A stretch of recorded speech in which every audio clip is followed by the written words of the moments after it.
Halo semua, kembali lagi ya dengan YouTube channel kita yaitu Dems Family. Nah, kali ini aku akan menanya kok tentang bagaimana cara Koko yang membangun bisnis dari nol ya. Nah, gimana sih kok cara Koko bangun bisnis dari nol? Cara membangun bisnis dari nol itu tidak mudah ya, karena pada dasarnya aku secara pribadi cuma punya privilege itu satu motor smash ya dulu. Jadi awal aku bisa membangun bisnis itu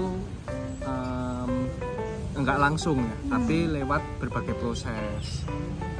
Jadi aku sempat juga, karena aku punyanya kendaraan itu, sempat casualan hotel, terus jadi tukang ojek online, kerja di pabrik, terus juga marketingan buah ya waktu itu ya, sempat seperti itu. Sampai suatu titik kepingin nih bangun bisnis dari nol. Gimana caranya yang nggak pakai utang, yang nggak pakai modal. Nah caranya ya simple ya, yaitu sebetulnya waktu itu ngambil barang temen. Untuk bisnisnya apa mungkin nggak usah tak sebutin ya, tapi intinya kalau kita punya temen, dia punya produk, ya udah kita bantu jualin, boleh nggak? Kasih aku harga lebih murah, beli, aku pasarin gitu. Nah kalau aku dulu jualannya simple ya, barangnya aku pasarin dulu, begitu laku aku ambil. Jadi aku nggak modal sama sekali, itu benar-benar dari nol. Itu sih. Oh, jadi Koko awal mulanya bukan bisnis ya? Awal mula bukan pebisnis. Oh, jadi awal mulanya karyawan, terus ngojol, terus baru ke bisnis. Benar. Oh, terus kenapa sih Koko kok memilih bisnis? Apa keyakinan Koko dalam hal itu? Jadi sekitaran SMA tahun 2000 berapa ya, berarti 2011 2012 aku tuh keluarga itu ya, keluarga terkhusus tuh kesulitan ekonomi. Nah, ini enggak, disclaimer dulu ya, ini nggak harus seperti ini ceritanya semua, tapi aku ngelihat papaku itu kerja di bank jadi karyawan tapi gajinya kecil, nggak bisa gede. Sedangkan kok aku baca-baca buku, orang kalau jadi pembisnis itu penghasilannya bisa berkali-kali lipat. Aku waktu itu ke perpustakaan, aku baca-baca buku soal bisnis, dan dari situlah lahir keinginan untuk suatu saat pengen bisa berbisnis. Aku nggak ada problem ya sama karyawan, mau gimana isuke monggo, tapi dari situlah awal mulanya keyakinanku tumbuh untuk bisa mulai berbisnis gitu sih. Oh, jadi karena Koko melihat untuk income-nya lebih banyak ke bisnis gitu lah ya? Iya betul, aku lihat itu sih sebetulnya. Nah orang-orang juga pasti berpikir gitu ya. Nah tapi ada nggak sih juga resikonya kok dalam berbisnis? Resiko berbisnis itu besar ya. Aku tuh sudah masuk ke dunia bisnis ini kurang lebih 3 tahun. Ini tahun keempat masuk ke dunia bisnis. Nggak mudah, karena dunia bisnis itu persaingannya ketat dan kita harus relevan ya. Jadi ada kata kunci di mana dalam berbisnis itu kita harus relevan sama customer. Untuk merelevansi bisnis bisa relevan sama customer itu susah. Apalagi di zaman sekarang teknologi udah maju, persaingan juga besar. Jadi untuk jadi relevan itu sulit sekali. Bukan sulit sekali banget sih, maksudnya lebih sulit dibandingkan yang lalu ya. Kalau lalu mungkin perubahannya nggak begitu cepat, tapi zaman sekarang ini perubahannya itu cepat sekali. Nah, mungkin nanti trennya ini udah besok tahun depan udah ganti ini, apalagi sekarang disertai pasar global yang nggak jelas. Jadi sangat dinamis sih. Aku juga masih belajar kok, gitu sih. Oke, kalau mau bangun bisnis itu dari nol susah nggak sih kok?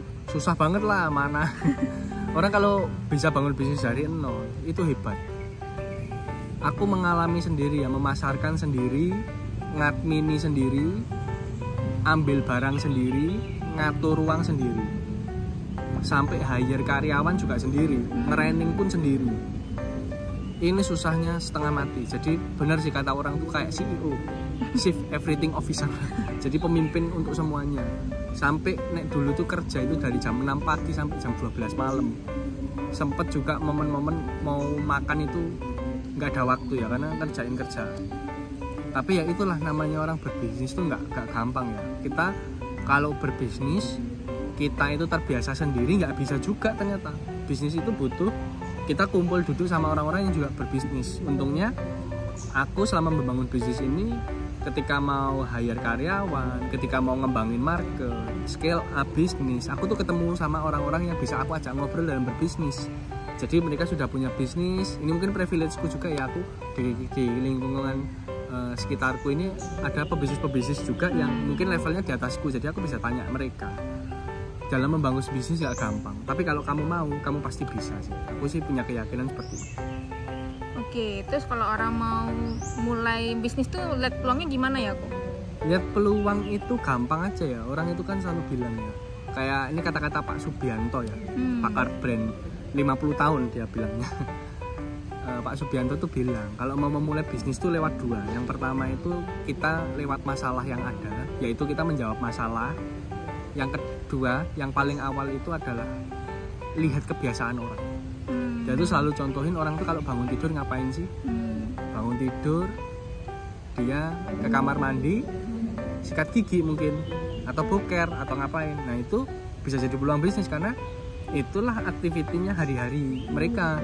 Nah kamu lihat celah itu bisa juga jadi peluang bisnis. Misal kayak orang tuh sikat gigi, bisa nggak kalian menciptakan alat sikat gigi itu yang pakai air atau apa, tinggal kumur-kumur udah bersih giginya. Mungkin itu juga akan jadi jawaban ya, karena kalau sekarang ini masih sikat gitu. Tapi itulah cara membangun bisnis yang aku pelajari, ada dua. Kalau kalian mau cari peluang bisnis, yaitu lihat ada masalah apa, dijawab masalahnya. Yang kedua adalah kebiasaan orang itu apa, dijawab kebiasaannya. Kayak gitu sih. Nah, awal Koko mulai bisnis tuh gimana Koko bisa melihat peluang itu? Oh, ini kayaknya bisnis ini akan berhasil nih. Akan ada apa ya, dapat bisnis yang oke gitu.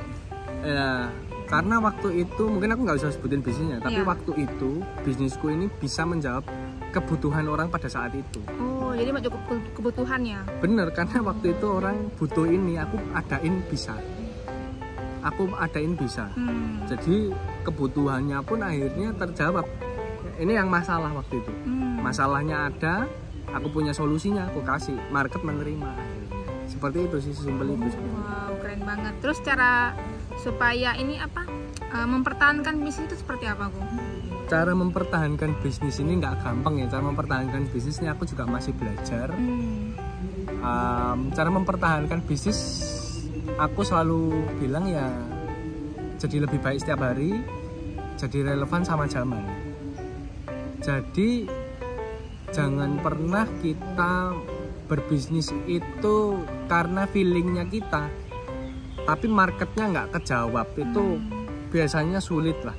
Tapi kalau kita berbisnis, sebisa mungkin kita ya menjawab kebutuhan market dan kita jadi relevan sama market. Nanti bisnisnya pasti akan jalan sih. Walaupun aku nggak bisa jamin 100% ya, tapi paling nggak kita kalau relevan tuh market butuh kita.